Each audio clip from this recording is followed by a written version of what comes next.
Europe 1, il est 6h24, l'écho et vous, Thomas Soto. Et Axel de Tarlet. Axel, le traitement choc de la Cour des comptes pour réduire les déficits. La Cour préconise notamment d'augmenter la durée de travail des fonctionnaires.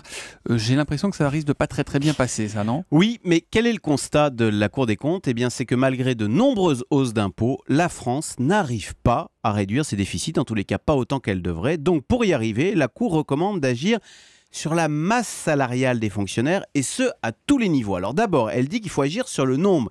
Il faut non pas stabiliser, mais réduire les effectifs. Alors non pas tant au niveau de l'État, tout ce qui est police, éducation nationale, justice, là, beaucoup d'efforts ont été faits.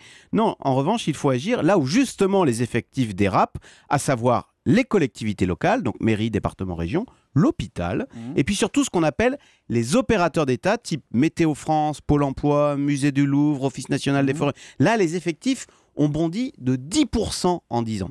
Et puis alors, effectivement, il y a une deuxième chose que nous dit la Cour des comptes, il faut également agir sur la rémunération des fonctionnaires. La grille des salaires, elle est gelée jusqu'en 2017. On ne va pas non plus baisser les salaires des fonctionnaires, Alors, Axel. non, mais la Cour des comptes nous dit il faut peut-être ralentir l'avancement automatique qui fait que chaque année, ça augmente. Il faut peut-être aussi revenir sur certaines primes. Il y a des primes de mobilité, des indemnités de résidence. Peut-être qu'il faudrait faire un peu le ménage.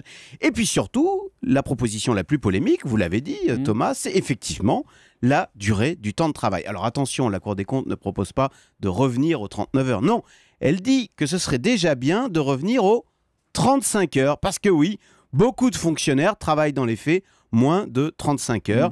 La Cour note aussi qu'il y a des abus dans les jours de congé, dans les jours d'arrêt maladie. Elle propose notamment de rétablir, vous savez, ce fameux jour de carence. On n'est pas payé le premier jour d'arrêt maladie. Voilà. Bon, ça risque encore une fois de passer très mal au sein des fonctionnaires qui ont déjà l'impression, qui n'est pas complètement fausse d'ailleurs, de faire beaucoup d'efforts. Alors, c'est vrai qu'on peut aussi faire des réformes de structure. Ça, c'est moins douloureux, et ça comme par exemple supprimer les départements.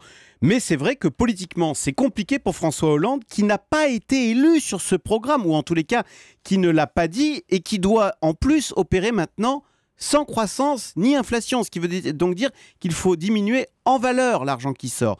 On lui souhaite bon courage, on ne peut que lui souhaiter que ça, car la France n'a pas le choix, on ne peut pas éternellement vivre à crédit, comme le souhaitent ceux qu'on appelle les fameux frondeurs du Parti Socialiste, qui viennent d'ailleurs d'écoper d'un nouveau surnom de la part des soutiens de François Hollande. Figurez-vous que ces frondeurs, pardon. Oui, attention, frondeurs. La voyelle est importante.